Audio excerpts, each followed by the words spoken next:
الحمد لله رب العالمين نحمده ونستعينه ونؤمن به ونتوكل عليه ونعوذ بالله من شرور أنفسنا ومن سيئات أعمالنا من يهد الله فلا مضل له ومن يضلل فلا هادي له وأشهد أن لا إله إلا الله وحده لا شريك له وأشهد أن محمدًا عبده ورسوله اللهم صل على محمد وعلى آل محمد كما صليت على إبراهيم وعلى آل إبراهيم وبارك على محمد وعلى آل محمد كما باركت على إبراهيم وعلى آل إبراهيم إنك حميد مجيد أما بعد فإن خير الحديث كتاب الله وخير الهدي هدي محمد صلى الله عليه وسلم وشر الأمور محدثاتها فكل محدثة بدعة وكل بدعة ضلالة أعوذ بالله من الشيطان الرجيم بسم الله الرحمن الرحيم يا أيها الذين آمنوا اتقوا الله حق تقاته ولا تموتن إلا وأنتم مسلمون ബഹുമാന്യരായ സത്യവിശ്വാസികളെ, അള്ളാഹുവിൻ്റെ വിധിവിലക്കുകൾ സൂക്ഷിച്ചുകൊണ്ട് തഖ്വയോടുകൂടി ജീവിക്കുവാൻ പരിശ്രമിക്കണമെന്ന് എന്നോടും നിങ്ങളോടും ഉപദേശിക്കുകയാണ്. നമ്മുടെ ജീവിതത്തിലെ എല്ലാ മേഖലകളിലും നമുക്ക് ഇസ്ലാമിൽ നിയമങ്ങളും നിർദ്ദേശങ്ങളുമുണ്ട്. അള്ളാഹു സുബ്ഹാനഹു വ തആല കൽപ്പിച്ചതും നിരോധിച്ചതുമായ കാര്യങ്ങളുണ്ട്. അതുകൊണ്ട് തന്നെ ജീവിതത്തിൻ്റെ എല്ലാ രംഗങ്ങളിലും നാം എന്ത് ചെയ്യണം, എന്ത് ചെയ്യാതിരിക്കണം, എന്താണ് നമ്മോട് ദീൻ പറയുന്നത് എന്ന് നാം പഠിക്കുകയും ചെയ്യണം. ഇന്ന് പറയാൻ ഉദ്ദേശിക്കുന്ന വിഷയം ഇസ്ലാമിൽ തൊഴിലിനുള്ള പ്രാധാന്യവും തൊഴിൽ ഉടമകളും തൊഴിലാളികളും ശ്രദ്ധിക്കേണ്ട കാര്യങ്ങളുമാണ്. ഇന്ന് മെയ് 1 ലോക തൊഴിലാളി ദിനമാണ്. വിവിധ രാജ്യങ്ങളിൽ ഈ ദിനം ആഘോഷിക്കുന്നുണ്ട്. 19-ാം നൂറ്റാണ്ടിൻ്റെ അവസാനം മുതൽക്ക് അങ്ങനെ ഒരു ദിനം ആഘോഷിച്ചു വരുന്നുണ്ട് വിവിധ രാജ്യങ്ങളിൽ. നമ്മുടെ നാട്ടിലുമുണ്ടത്. അതിനൊരു കാരണവും ചരിത്രവുമുണ്ട്. അതുമായി ബന്ധിപ്പിച്ച് ഇസ്ലാമികമായ ചില കാര്യങ്ങൾ പറയാനുള്ളത് കൊണ്ടാണ് ഇന്ന് ആ വിഷയം സംസാരിക്കുന്നത്. 1866 അമേരിക്കയിൽ ചിക്കാഗോവിൽ അന്ന് ഒരു വലിയ സംഘം തൊഴിലാളികൾ സംഘടിച്ച് ആവശ്യങ്ങൾ ഉന്നയിച്ചു. തൊഴിൽ സമയം നിർണയിക്കണം. സമയം നിർണയിക്കാതെ രാപ്പകൽ കഷ്ടപ്പെട്ട് തൊഴിലെടുക്കാൻ വയ്യ. ആ തൊഴിലാളികൾക്ക് നേരെ മുതലുടമകളും ഭരണരംഗത്തുള്ളവരും അക്രമം അഴിച്ചുവിടുകയും ഒരുപാട് തൊഴിലാളികൾ കൊല്ലപ്പെടുകയും ചെയ്തു. ആ ഒരു ഓർമ്മ പുതുക്കാനാണത്രേ എല്ലാ കൊല്ലവും മെയ് 1 തൊഴിലാളി ദിനമായി ആചരിക്കുന്നത്.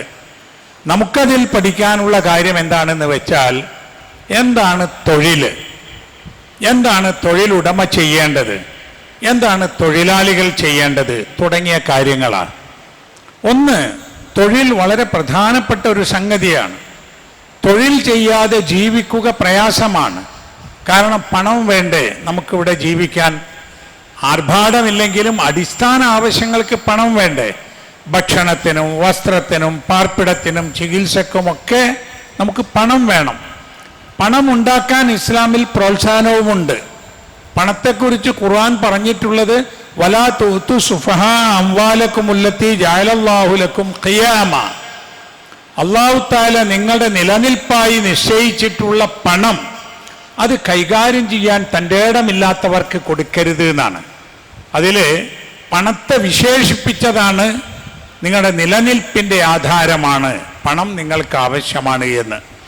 വെള്ളിയാഴ്ച ദിവസം ജുമാ നമസ്കാരത്തിന് വിളിക്കപ്പെട്ടാൽ നിങ്ങൾ പള്ളിയിലേക്ക് വരണം. അള്ളാഹുവിന്റെ ഉത്ബോധനത്തിലേക്ക് വരണം. ഇദാ നൂദിയ ലിസ്സലാത്തി മിൻ യൗമിൽ ജുമുഅത്തി ഫസ്ഉ ഇലാ ദിക്രില്ലാഹ് വദറുൽ ബൈഅ. നിങ്ങളെ വ്യാപാരങ്ങളൊക്കെ നിർത്തിവെക്കണം, ജുമുഅക്കെത്തണം എന്ന് പറഞ്ഞു. പിന്നെ പറഞ്ഞ എന്താ? ഫൈദാ ഖുദിയത്തി സ്വലാത്തു ഫന്തശിറു ഫിൽ അർളി വബ്തഗൂ മിൻ ഫളില്ലാഹ്. നമസ്കാരം കഴിഞ്ഞാൽ നിങ്ങൾ ഭൂമിയിൽ വ്യാപിച്ച് അള്ളാഹുവിന്റെ അനുഗ്രഹം തേടിപ്പോവുക എന്നാണ്.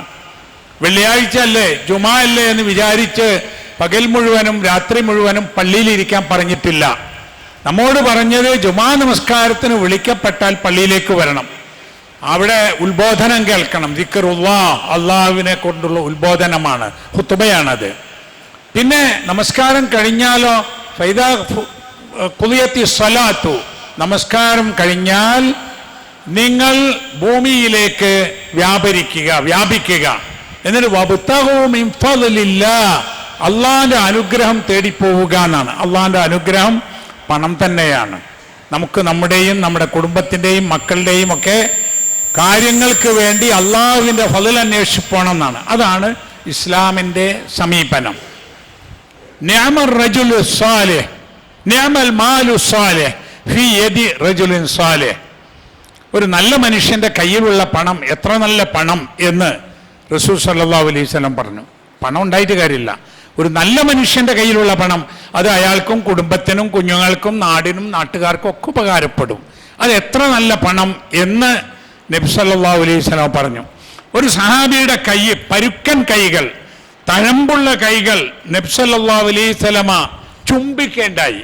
ഒരു തൊഴിലാളിയുടെ പണിയെടുത്ത പരുക്കൻ അതിൽ തഴമ്പ് വന്നേ. എന്നിട്ട് റസൂൽ സല്ലല്ലാഹു അലൈഹി വസല്ലം പറഞ്ഞ എന്താണെന്നറിയോ? അങ്ങനെ ചുംബിച്ചിട്ട് പറഞ്ഞു, ഹാദിഹി യദുൻ യുഹിബ്ബുഹുല്ലാഹു തആല, അല്ലാഹു തആല ഇഷ്ടപ്പെടുന്ന ഒരു കയ്യാണിത് എന്ന്. എന്നാൽ ജോലി ചെയ്ത് തഴമ്പിച്ച കയ്യ് റസൂൽ സല്ലല്ലാഹു അലൈഹി വസല്ലം ചുംബിക്കുകയും ഇത് അള്ളാഹ്ക്ക് ഇഷ്ടപ്പെട്ട കയ്യാണ് എന്ന് പറയുകയും ചെയ്തു. മറ്റൊരു റിപ്പോർട്ടിലുണ്ട്, ഹാദിഹി യദുൻ ലാ തമസ്സുഹുൻ നാർ, ഈ കയ്യ് നരകം സ്പർശിക്കുകയില്ല എന്ന് പറഞ്ഞാൽ ഇസ്ലാമിൻ്റെ കാര്യങ്ങളൊക്കെ അനുഷ്ഠിച്ച് ജീവിക്കുന്ന ഒരു മനുഷ്യൻ അധ്വാനിക്കുകയും കൂടി ചെയ്യുന്നതിൻ്റെ പ്രാധാന്യമാണ് ആ കാണിച്ചിട്ടുള്ളത്. അത്ര പ്രാധാന്യമാണ് ഇസ്ലാം അധ്വാനത്തിന് നൽകിയിട്ടുള്ളത്. അതുകൊണ്ടാവാം, നിങ്ങൾ നോക്കൂ, അമ്പിയാക്കന്മാരെ കുറിച്ച് അവരുടെ ചരിത്രം പഠിച്ചാൽ എല്ലാവരും ഏതെങ്കിലും ജോലി ചെയ്തിരുന്നു. ഇപ്പൊ ആദ്യ പിതാവായ ആദം അലൈഹിസ്സലാം കൃഷി ചെയ്തിരുന്നു എന്നാണ്, കൃഷി ചെയ്തിരുന്നു. അതുപോലെ തന്നെ ആദം നബി ഇദ്രീസ് അലൈഹിസ്സലാം അദ്ദേഹം തുന്നൽ പണി ചെയ്തിരുന്നു എന്നാണ്.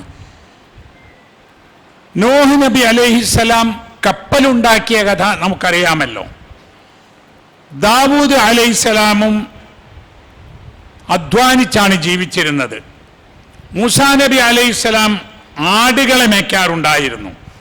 ഇബ്രാഹിം നബി അലൈഹിസ്സലാമും ഇസ്മായിൽ അലൈഹിസ്സലാമും കൂടിയാണ് കഅബാലയം പടുത്തുയർത്തിയത്, നിർമ്മാണ പ്രവൃത്തിയിൽ ഏർപ്പെട്ടിരുന്നു. മുഹമ്മദ് നബി സല്ലല്ലാഹു അലൈഹി വസല്ലമ കച്ചവടം ചെയ്തിരുന്നു, ആടിനെ വെച്ചിരുന്നു, ആ നിലയിലൊക്കെ പണിയെടുത്തിരുന്നു. അപ്പൊ അമ്പിയാക്കന്മാരിൽ മിക്കവാറും എല്ലാവരും അവരുടെ ജീവിതത്തിൻ്റെ വിവിധ ഘട്ടങ്ങളിൽ വിവിധങ്ങളായ ജോലി ചെയ്തിരുന്നു എന്ന് നാം മനസ്സിലാക്കണം. റസൂൽ സല്ലല്ലാഹു അലൈഹി വസല്ലമയുടെ സഹാബിമാർ, പിന്നീട് ഖലീഫമാരായിട്ടുള്ള ആളുകൾ, അവരും ജോലി ചെയ്തിട്ടുണ്ട്. അബൂബക്കർ സിദ്ദീഖ് റളിയല്ലാഹു അൻഹു തുണിക്കച്ചവടം നടത്തിയിരുന്നു, ഒരു വ്യാപാരിയായിരുന്നു. അതുപോലെ ഉമർ റളിയല്ലാഹു അൻഹു കച്ചവടം ചെയ്തിരുന്നു. ഉസ്മാൻ റളിയല്ലാഹു അൻഹും കച്ചവടം നടത്തിയിരുന്ന ആളാണ്. അലി റളിയല്ലാഹു അൻഹു കൂലിപ്പണിക്ക് പോയിരുന്നു എന്നാ, തോട്ടത്തിലും മറ്റുമൊക്കെ.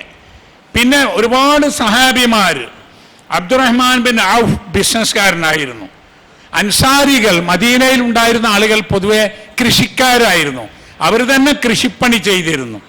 അബൂ ഹുറൈറ റളിയല്ലാഹു അൻഹു ആദ്യകാലത്ത് പള്ളിയിൽ തന്നെ നബി സല്ലല്ലാഹു അലൈഹി വസല്ലമയോടൊപ്പം തന്നെ ജീവിച്ചു. പക്ഷെ അവസാന കാലമായപ്പോൾ അദ്ദേഹവും കാർഷിക വൃത്തികളിൽ ഏർപ്പെട്ടിരുന്നു. ഖബ്ബാബ് ബിൻ അർത്ത് റളിയല്ലാഹു അൻഹു കൊല്ലപ്പണി ചെയ്തിരുന്നു എന്നാണ്, ഒരു സഹാബിയാണ് അറിയപ്പെടുന്ന. സൽമാനുൽ ഫാരിസി റളിയല്ലാഹു അൻഹു ഈത്തപ്പനയോല കൊണ്ട് പായ, കൊട്ട തുടങ്ങിയ നിർമ്മിച്ചിരുന്ന കൈത്തൊഴിൽ ചെയ്തിരുന്ന ഒരു വ്യക്തിയാണ് എന്നാണ്. സുബൈർ ബിൻ അവ്വാം റളിയല്ലാഹു അൻഹു കന്നുകാലികളെ വളർത്തുകയും കച്ചവടം ചെയ്യുകയും ചെയ്തിരുന്നു എന്നാണ്.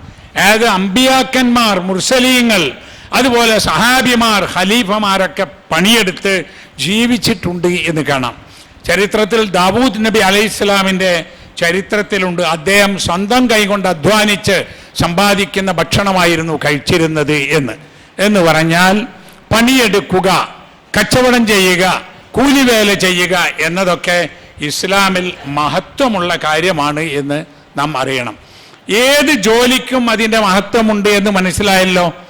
നമ്മൾ പൊതുവെ ആളുകൾക്ക് ചില ജോലി മാത്രം ഇഷ്ടം, ചില ജോലി പറയാൻ മടി, ചില ജോലി ചെയ്യാൻ മാത്രം അവരധ്വാനിക്കും. അങ്ങനെയല്ല. നമുക്ക് സുഖമുള്ള, സൗകര്യമുള്ള, കൂടുതൽ വരുമാനമുള്ള ജോലിക്ക് വേണ്ടി നമുക്ക് അന്വേഷിക്കാം, അതിൻ്റെ കോഴ്സുകൾ പഠിക്കാം. അതൊക്കെയാണെങ്കിലും ഇന്ന ജോലി മോശമാണ് എന്ന് നമ്മൾ പറയാൻ പാടില്ല. അതുകൊണ്ട് തന്നെ മുസ്ലിം സമുദായത്തിൻ്റെ ചരിത്രം നോക്കിയാൽ നമുക്കതിൽ എല്ലാ ജോലിയും ചെയ്തിരുന്ന ആളുകളെ കാണാം. വലിയ വലിയ ഉലമാക്കൾ അവരും ജോലിയെടുത്ത് ജീവിച്ചിരുന്ന ആളുകളാണ്. അതുപോലെ തന്നെ ഇമാമിങ്ങൾ അവരൊക്കെ പണിയെടുത്തിരുന്ന ആളുകളാണ്. അപ്പോൾ തൊഴിലിൻ്റെ മാഹാത്മ്യം നാം ആളുകളെ പഠിപ്പിക്കേണ്ടതുണ്ട്. തൊഴിൽ ചെയ്ത് ജീവിക്കുവാൻ ആളുകൾക്ക് മടി തോന്നിയാൽ, ജീവിത ചെലവുകൾ വർദ്ധിക്കുകയും ചെയ്താൽ പിന്നെ എന്താ ഉണ്ടാവുക എന്നറിയാം. മെനയാന്ന് വായിച്ച ഒരു ലേഖനത്തിലുണ്ട്, എന്തുകൊണ്ടാണ് നമ്മുടെ യുവാക്കളിൽ, ചെറുപ്പക്കാരിൽ ഈ MDM കച്ചവടം, അതുപോലെ ലഹരി പദാർത്ഥങ്ങളുടെ അതിൻ്റെ വിതരണം ഇതൊക്കെ കൂടി വരുന്നത് എന്നതിനെക്കുറിച്ചുള്ള ഒരു പഠനമാണ്. ആ ലേഖനം എഴുതിയ ആൾ പറയുന്നത്, സാധാരണ ജോലി ചെയ്ത് ജീവിച്ചാൽ കിട്ടുന്നതിനേക്കാളേറെ കൂടുതൽ പണം ആഗ്രഹിക്കുക ആളുകൾ, പണത്തോടുള്ള ആസക്തി, അത്യാർത്തി, എന്നിട്ട് ആഡംബര ജീവിതം, ആഡംബര കാറ്, ആഡംബര വീട്, ആഡംബര വസ്ത്രം, ആഡംബരമുള്ള ഭക്ഷണം, അങ്ങനെയുള്ള ഒരു കൾച്ചർ, ഒരു സ്വഭാവം നമ്മുടെ ചെറുപ്പക്കാരിൽ വളർന്നു വന്നു. അപ്പം സാധാരണ പണിയെടുത്താൽ കിട്ടുന്ന പണം മതിയാവില്ല. അങ്ങനെയാണ് മയക്കുമരുന്നുകൾ, ലഹരി പദാർത്ഥങ്ങളൊക്കെ അത് വിതരണം ചെയ്യുന്ന ജോലി ഏറ്റെടുക്കുന്നത്. അങ്ങനെ ചെയ്യുമ്പോൾ പിന്നെ അവരത് ഉപയോഗിക്കാനും തുടങ്ങും. ക്രമേണ അതിനടിപ്പെട്ടു പോകും. പിന്നെ അവർ ആത്മഹത്യ ചെയ്യും, കൊലപാതകം നടത്തും, കവർച്ച നടത്തും, ഒക്കെ ഇതുകൊണ്ടുണ്ടാവുന്നതാണ്. അപ്പം അവനവന് കഴിയുന്ന പണിയെടുത്ത് ഉള്ളത് കൊണ്ട് തൃപ്തിപ്പെട്ട് ജീവിക്കണം. അതാണ് തൊഴിലാളികൾ ചെയ്യേണ്ടത്. തൊഴിലാളികൾ ചെയ്യേണ്ട മറ്റൊരു കാര്യം, ഒരു കരാറാണ് ജോലി എന്ന് പറയുന്നത്. അത് മുതലാളിമാരും മനസ്സിലാക്കണം. തൊഴിലുടമയും തൊഴിലാളിയും തമ്മിലുള്ള ഒരു കോൺട്രാക്റ്റാണ് ജോലി എന്ന് പറയുന്നത്. ഇത്ര മണിക്കൂർ ജോലി ചെയ്യണം, ഇന്ന ജോലി പൂർത്തിയാക്കണം, അതിന് ഇത്ര കൂലി തരുന്നതാണ് എന്ന് നിശ്ചയിക്കണം. പണിയെടുത്തോളാൻ പറയാം, നിങ്ങൾ എന്തെങ്കിലും തന്നാൽ മതി എന്ന് പറയാം. വൈകുന്നേരം പൈസ കൊടുക്കുമ്പോൾ അവിടെ കുഴപ്പമുണ്ടാവുക, അതൊന്നും പാടില്ല. ഇതൊരു കരാറാണ്. യൂഫൂന ബില്ലാഹിദ്, ഖുർആനിൽ കരാർ പാലനത്തെ വളരെ വലിയ സംഗതിയായി പറഞ്ഞിട്ടുണ്ട്. കരാർ ലംഘിക്കാൻ പാടില്ല. ആയാത്തുൽ മുനാഫിഖ് സലാത്ത്, മുനാഫിഖിന്റെ അടയാളം പറഞ്ഞെടുത്ത് കളവ് പറയുക, ആളുകളെ ചതിക്കുക, വാഗ്ദാനം ലംഘിക്കുക, 3 കാര്യം പറഞ്ഞു. അത് വാഗ്ദാനം, അതാണ് ഈ കരാർ എന്ന് പറയുന്നത്. അങ്ങനെയാണ് തൊഴിൽ ചെയ്യേണ്ടത്. നമ്മൾ ഇടക്കാലത്തുണ്ടായ ഒരു സ്വഭാവം എന്താണെന്നറിയോ? വർഗസംഘട്ടനം, അതുപോലെ വർഗ സമരം ഒക്കെ വന്നപ്പോഴേ തൊഴിലാളിയും തൊഴിലുടമയും തമ്മിൽ ശത്രുക്കളായി. ഒരു ശത്രുത വെറുതെ ഉണ്ടാക്കി. ശത്രുത വേണ്ടല്ലോ. മുതലാളിക്ക് പണമുള്ളത് കൊണ്ടും അദ്ദേഹത്തിൻ്റെ അടുത്ത് ജോലി ഉള്ളത് കൊണ്ടുമാണ് തൊഴിലാളിക്ക് തൊഴിൽ കിട്ടുന്നത്. തൊഴിലാളിയുടെ കുടുംബം ജീവിക്കുന്നത് തൊഴിൽ ഉടമയ്ക്ക് വ്യവസായവും വാണിജ്യവും ഒക്കെ ഉള്ളത് കൊണ്ടാണ്. ആരെങ്കിലും ഒരു വ്യവസായം തുടങ്ങിയാൽ പിറ്റേന്ന് തന്നെ അവിടെ സമരം തുടങ്ങിയാലോ? മുതലാളിക്ക് വേറെയും ബിസിനസ് ഉണ്ടാവും, ഈ തൊഴിലാളി എന്ത് ചെയ്യും? ആ തൊഴിലാളി മക്കളും പട്ടിണിയാവും. അതാണ് ഇടക്കാലത്ത് സംഭവിച്ചത്. അപ്പൊ പരസ്പര സ്നേഹം, ബഹുമാനം, ഇഷ്ടം ഒക്കെ തൊഴിലാളികളും തൊഴിൽ ഉടമകളും തമ്മിൽ ഉണ്ടാവണം. ഈ തൊഴിലുടമയുടെ വളർച്ച, അതാണ് എനിക്ക് ഉപകാരപ്പെടുക എന്ന് തൊഴിൽ ചെയ്യുന്നവർ കരുതണം. ഈ തൊഴിലാളിമാർ കഷ്ടപ്പെട്ട് പണിയെടുക്കുന്നത് കൊണ്ടാണ് എനിക്ക് പണമുണ്ടാകുന്നത് എന്ന് തൊഴിൽ ഉടമയും മനസ്സിലാക്കണം. മനുഷ്യപ്പറ്റുള്ള സമീപനം ഉണ്ടാകണം 2 പേർക്കും. നബി സല്ലല്ലാഹു അലൈഹി വസല്ലമ പറഞ്ഞിട്ടുണ്ട്, അഅതു അജ്റൽ അജീരി ഖബ്ല അൻ യജിഫ അർഖുഹു. തൊഴിലാളിക്ക് കൂലി കൊടുത്തു കൊള്ളണം ആ തൊഴിലാളിയുടെ വിയർപ്പ് വറ്റുന്നതിൻ്റെ മുമ്പ് എന്ന്. അതൊരു ആലങ്കാരിക പ്രയോഗമാണ്. എന്ന് പറഞ്ഞാൽ പണി കഴിഞ്ഞാൽ കൂലി കൊടുക്കണം എന്നാണ്. ചില ആളുകൾ നാളെ തരാമെന്ന് പറയും, പിന്നെ വാന്ന് പറയും, പിന്നെ ചിലർ കൊടുക്കുകയില്ല, അവസാനം കുറച്ചെന്തെങ്കിലും കൊടുക്കും. അങ്ങനെയൊന്നുമല്ല. തൊഴിലാളിക്ക് തൊഴിൽ കഴിഞ്ഞാൽ വ്യവസ്ഥ പ്രകാരം അത് ദിവസങ്ങളിലാണോ ആഴ്ചയിലാണോ മാസ ശമ്പളമാണോ എന്താണോ കരാർ അത് പ്രകാരം കൂലി കൊടുത്തു കൊള്ളണം. ഒരാളുടെ കീഴിൽ ജോലി ചെയ്യുന്ന ആളുകളെ കുറിച്ച് റസൂൽ സല്ലല്ലാഹു അലൈഹി വസല്ലം പറഞ്ഞത് എന്താ അറിയോ? ഇഖ്വാനുക്കും ഹവലുക്കും ന. ഇവർ ഈ പണിക്കാർ മാത്രമല്ല, അടിമകൾ പോലും അവർ നിങ്ങളുടെ സഹോദരങ്ങളാണ് എന്നാ. നിങ്ങളുടെ കീഴിൽ പണിയെടുക്കുന്ന അവർ നിങ്ങളുടെ സഹോദരങ്ങളാണ്. അതുകൊണ്ട് ചെയ്യാൻ കഴിയാത്ത ഭാരമുള്ള പണി അവരെ കൊണ്ട് എടുപ്പിക്കരുത് എന്നാ. ഇനി അങ്ങനെ ഭാരപ്പെട്ട ഒരു പണി ഉണ്ടെങ്കിൽ അതിൽ നിങ്ങളും കൂടിക്കൊടുക്കണം എന്നാണ്. മാത്രവുമല്ല അവർക്ക് ആഹാരം കൊടുക്കണം എന്ന് പറഞ്ഞിട്ടുണ്ട്. ഈ ഫുഡ് അലവൻസ് ഒക്കെ ഉണ്ടല്ലോ, അതൊക്കെ അതിൽപ്പെട്ടതാണ്. അതിനും പുറമെ നബി സല്ലല്ലാഹു അലൈഹി വസല്ലം ആ കൂടെ ജോലി ചെയ്തിരുന്ന ഭൃത്യന്മാരെയൊക്കെ കൂടെ ഇരുത്തി ഭക്ഷണം കഴിച്ചിരുന്നു എന്നാണ്. ഓന് ഭക്ഷണം അവിടെ കൊടുക്കുന്നല്ല പറഞ്ഞിരുന്നത്, കൂടെ ഇരുത്തി ഭക്ഷണം കൊടുത്തിരുന്നു എന്ന്. ഈ പറഞ്ഞതിൻ്റെയൊക്കെ ആശയം എന്താണെന്ന് വെച്ചാൽ തൊഴിലും തൊഴിലാളിയും തൊഴിലുടമകളും തമ്മിൽ ഇസ്ലാമിലുള്ളത് സാഹോദര്യത്തിൻ്റെയും സ്നേഹത്തിൻ്റെയും കരാറിൻ്റെയും ഒക്കെ അടിസ്ഥാനത്തിലുള്ള ഊഷ്മളമായ മനോഹരമായ ഒരു ബന്ധമാകുന്നു എന്നതാണ്. ആ നിലയിലാണ് നമ്മൾ ഇതിനെ കാണേണ്ടത് എന്ന് മനസ്സിലാക്കണം. ഒരു സംഭവം പറഞ്ഞു നബി സല്ലല്ലാഹു അലൈഹി വസല്ലം. മുൻ സമുദായത്തിലുണ്ടായ ഒരു സംഭവം. 3 മനുഷ്യന്മാർ ഒരു ഗുഹയിൽ കുടുങ്ങിപ്പോയത്. സന്ധ്യാനേരമായപ്പോഴേ 3 ആളുകൾ ഒരു ഗുഹയിൽ കയറി കിടന്നു. കുറച്ച് കഴിഞ്ഞപ്പോൾ ആ ഗുഹാമുഖം ഒരു പാറക്കല്ല് വന്ന് വീണ് അടഞ്ഞുപോയി. രക്ഷപ്പെടാൻ ഒരു മാർഗവുമില്ല. അപ്പോൾ അവർ തീരുമാനിച്ചു, ഒരു കാര്യം ചെയ്യാം, നമുക്കിനി എന്ത് ചെയ്യാൻ പറ്റും? അള്ളാഹു തന്നെ തീരുമാനിച്ചാലേ നമ്മൾ രക്ഷപ്പെടൂ. നമ്മൾ ചെയ്തിട്ടുള്ള ഏറ്റവും നല്ല അമലുകൾ പറഞ്ഞ് നമ്മൾ അള്ളാഹിനോട് പ്രാർത്ഥിക്കുക. അങ്ങനെ ഓരോരുത്തരും ഓരോന്ന് പറഞ്ഞു. ഒരാൾ മാതാപിതാക്കൾക്ക് പിന്നെ അവർ ഉറങ്ങിപ്പോയപ്പം അവർ ഉണരുന്നത് വരെയും പാലുമായി നിന്ന ആ സംഭവം. എന്നിട്ട് പറഞ്ഞു, പടച്ചവനെ അല്ലാഹുമ്മ ഇൻ കുൻതു ഫഅൽതു ഹാദാ ലിബ്തിഗാഇ വജ്ഹിക ഫഫർജ് അന്നാ മാ നഹ്നു ഫീ. പടച്ചവനെ, ഈ കാര്യം ഞാൻ ചെയ്തത് മാതാപിതാക്കൾക്ക് എന്നും പാല് കൊടുത്തിരുന്ന ഞാൻ ഒരിക്കൽ പാലുമായി വന്നപ്പോൾ അവർ ഉറങ്ങിപ്പോയപ്പം വിളിച്ചുണർത്താനും വയ്യല്ലോ വെച്ച് നേരം പുലരുവോളം ആ പാൽപാത്രവുമായി നിന്നത് അള്ളാഹുവെ നിന്റെ പ്രീതി ഉദ്ദേശിച്ചാണ്. അതുകൊണ്ട് ഈ പാറക്കല്ല് ഞങ്ങൾക്ക് നീക്കം ചെയ്യണമെന്ന്. ആ ദുആയുടെ ഫലമായി അത് കുറച്ച് നീങ്ങിയെന്നാണ്.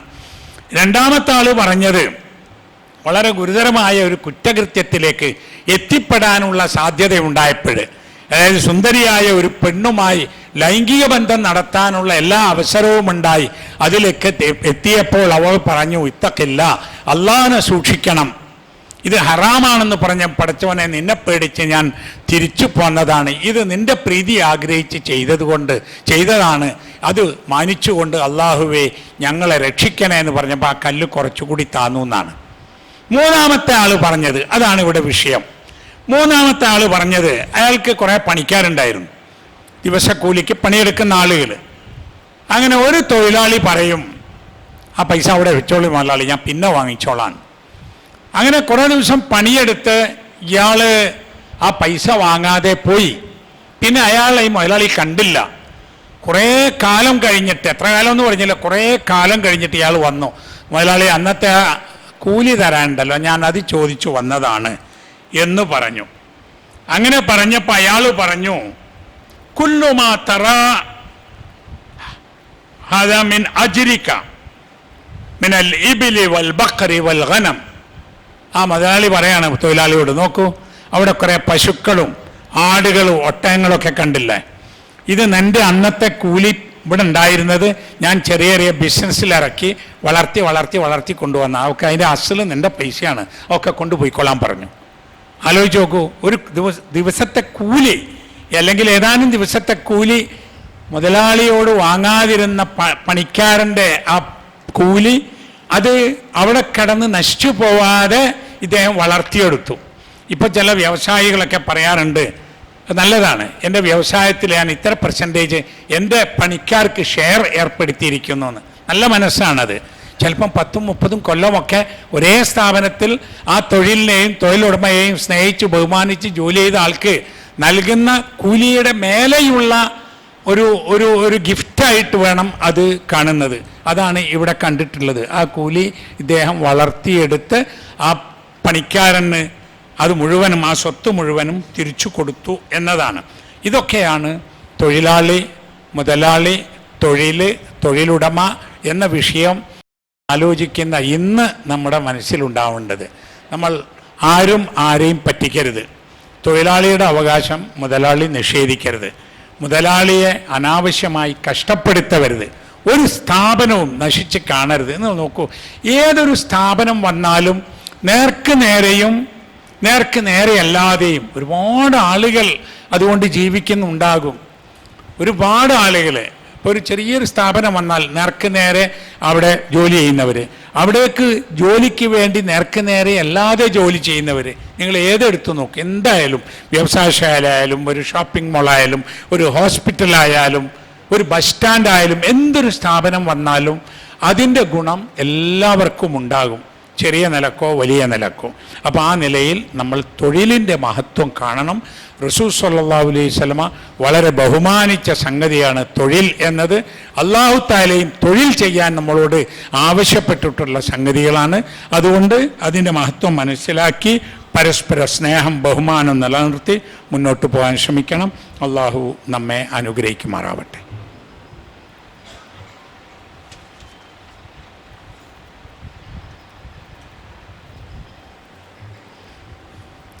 الحمد لله رب العالمين والعاقبة للمتقين وصلى الله على نبيه الكريم وعلى آله وصحبه أجمعين اتقوا الله عباد الله.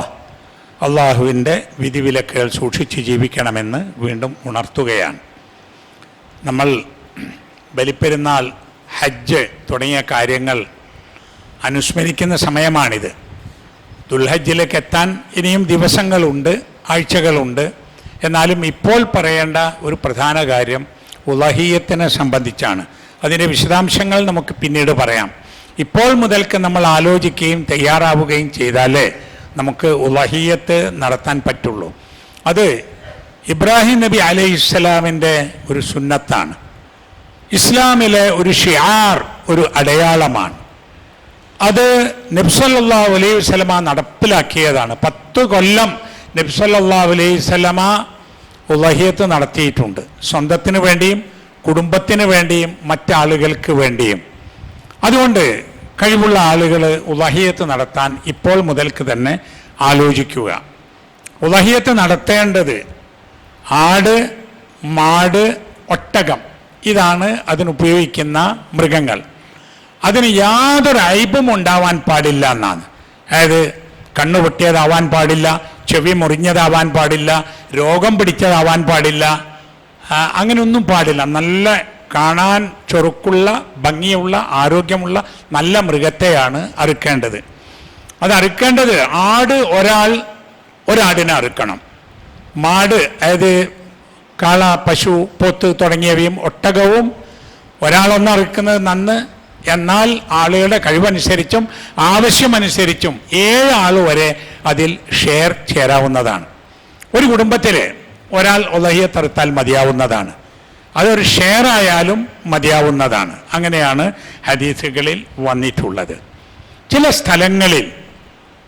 സ്ഥലങ്ങളിൽ ഉളഹിയ്യത്ത് അറുക്കാൻ പ്രയാസമുണ്ടാവും, ഷെയറിന് ആളെ കിട്ടാത്തതും ഉണ്ടാവും.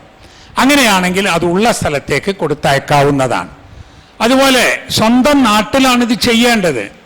അവിടെ ചെയ്തിട്ടും പിന്നെയും നമുക്ക് ഉളഹിയ്യത്തിന് പണം കൊടുക്കണമെന്നുണ്ടെങ്കിൽ മറ്റ് സ്ഥലങ്ങളിലേക്ക് കൊടുക്കാം. അത് സ്വന്തം പ്രദേശത്തോ നാട്ടിലോ മറ്റ് സംസ്ഥാനങ്ങളിലോ ഒക്കെ ഉളഹിയ്യത്ത് നൽകാവുന്നതാണ്. പക്ഷെ ഒന്നാമത്തെ സ്ഥാനം അവനവൻ്റെ ചുറ്റുവട്ടത്ത് നാട്ടിൽ തന്നെ അത് ചെയ്യണം എന്നാണ്.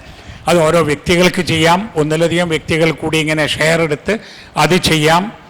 അതുപോലെ തന്നെ മഹല്ല് കമ്മിറ്റികൾക്ക് അത് ഏർപ്പാട് ചെയ്യാം. അതുപോലെ ഇസ്ലാമിക സംഘങ്ങൾക്കും പ്രസ്ഥാനങ്ങൾക്കും സ്ഥാപനങ്ങൾക്കും അത് ക്രമീകരിക്കാം. ഉളഹിയ്യത്തിന് 3 അർത്ഥതലങ്ങളുണ്ട്. ഒന്ന് തളഹിയ്യത്താണ്. തളഹിയ്യത്ത് എന്ന് പറഞ്ഞാൽ നമുക്കിഷ്ടപ്പെട്ടത് അള്ളാഹുവിന് സമർപ്പിക്കുക എന്നുള്ളതാണ്. അതുപോലെ മനുഷ്യൻ ഒരു മൃഗത്തെ പോറ്റി വളർത്തി ഭക്ഷണം കൊടുത്ത് വെള്ളം കൊടുത്ത് തൊട്ട് തലോടി അങ്ങനെ പോറ്റിക്കൊണ്ടുവന്ന ഒരു മൃഗത്തെ അള്ളാഹുവിൻ്റെ പ്രീതിക്ക് വേണ്ടി അറുക്കുമ്പോൾ അതിൽ ഒരു തളഹിയ്യത്തുണ്ട്, ഒരു ബലിയുണ്ട്, ഒരു സമർപ്പണമുണ്ട്. ഇപ്പോഴും നമുക്ക് ആ പറഞ്ഞ ഭാഗം കിട്ടുന്നില്ല. കാരണം അതിന് കഴിയില്ലല്ലോ. അധികം ആളുകൾക്കും ഒരു മൃഗത്തെ കൊണ്ടുവന്ന് പൊറ്റി വളർത്തി കൊണ്ടുവരുവാനുള്ള സാഹചര്യമില്ല. അപ്പം നമ്മൾ ചെയ്യാറുള്ളത് ഒരു മൃഗത്തെ അന്നോ തലേ ദിവസമൊക്കെ വിലക്ക് വാങ്ങി അറുക്കും.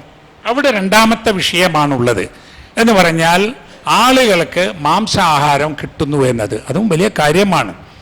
ഇത്രയധികം നല്ല മാംസമാവണം എന്ന് പറഞ്ഞല്ലോ, ആരോഗ്യമുള്ള മൃഗത്തിൻ്റെതാവണം എന്ന് പറഞ്ഞല്ലോ. അതിന് പ്രായവുമുണ്ട്. ഒട്ടകത്തിന് 5 വയസ്സാവണം, മാടിന് 2 വയസ്സാവണം, കോലാടിന് 1 വയസ്സാവണം, നെയ്യാടിന് 6 മാസമാവണം. ഇതൊക്കെ അതിൻ്റെ പ്രായമാണ്. അപ്പോൾ ഈ പ്രായമുള്ള നല്ല മാംസം ഫ്രീ ആയിട്ട് കൊടുക്കാൻ ആളുകൾക്ക്. ലോകത്ത് അങ്ങനെ ഒരു സിസ്റ്റം നമ്മുടെ ബലിപ്പെരുന്നാളിനും ഹജ്ജിനും അല്ലാതെ ഇല്ല എന്നാണ്. കോടിക്കണക്കിന് രൂപ വില വരുന്ന നല്ല പോഷകാഹാരം ആയിട്ടുള്ള ഈ മാംസം ആളുകൾക്ക് ഫ്രീ ആയിട്ട് കൊടുക്കുക. ഒരു സ്വന്തം തിന്നും, അതുപോലെ സുഹൃത്തുക്കൾക്ക് കൊടുക്കും, ദാനം പാവങ്ങൾക്കും കൊടുക്കും. അത് ചില ആളുകളൊക്കെ അതൊരു ക്രൂരമാണ്, മോശമാണ് എന്ന് ഇപ്പോൾ പറഞ്ഞു തുടങ്ങിയിട്ടുണ്ട്. അവർ മനസ്സിലാക്കണം. അത് പറയുന്നവരും ചിക്കനും മട്ടണും ബീഫും ഒക്കെ കഴിക്കുന്നുണ്ട്. ഈ ചിക്കനും മട്ടണും ബീഫും ഒക്കെ തയ്യാർ ചെയ്യുന്നത് ആ മൃഗങ്ങളെ കൊന്നിട്ട് തന്നെയാണ്.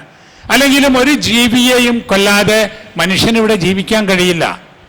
ഇപ്പോൾ വെള്ളം ചൂടാക്കുമ്പോൾ പോലും ഒരുപാട് ജീവികളിൽ ചത്തുപോകുന്നുണ്ട്. ഭൂമി കിളക്കുമ്പോൾ ചത്തുപോകുന്നുണ്ട്. സസ്യങ്ങൾക്ക്, പച്ചക്കറികൾക്ക്, പഴങ്ങൾക്ക് കീടനാശിനികൾ തളിക്കുമ്പോൾ ഒരുപാട് ജീവികൾ ചത്തുപോകുന്നുണ്ട്. ഇപ്പോൾ കണ്ടുപിടിച്ചിട്ടുള്ളത് മൃഗങ്ങൾക്കും സസ്യങ്ങൾക്കും ഒക്കെ ജീവനുണ്ട് എന്ന ഒരു പ്രത്യേകതരം ജീവൻ. അപ്പം അത് പടച്ചവൻ്റെ ഒരു നിയമം അങ്ങനെയാണ്. ഒന്നിനെയും ജീവൻ നഷ്ടപ്പെടുത്താതെ മനുഷ്യന് ജീവിക്കാൻ കഴിയില്ല. അങ്ങനെ അല്ല പറഞ്ഞിട്ടുള്ളത്. ഇത് ഭക്ഷണമാണ്. മാംസാഹാരം ലോക ജനസംഖ്യയിൽ മഹാഭൂരിപക്ഷ ആളുകളും തിന്നുന്ന ഒരു ആഹാരമാണ്. അത് വിവിധ മതങ്ങളിലും സംസ്കാരങ്ങളിലും നാടുകളിലുള്ള ആളുകൾ തിന്നുന്നുണ്ട്. എന്നാൽ മാംസാഹാരം കഴിക്കാത്തവരുമുണ്ട്. മാംസാഹാരം കഴിച്ചോണമെന്ന് ഇസ്ലാമിൽ നിയമമൊന്നുമില്ല. വെജിറ്റേറിയൻസ് എത്രയോ ആളുകളുണ്ട്.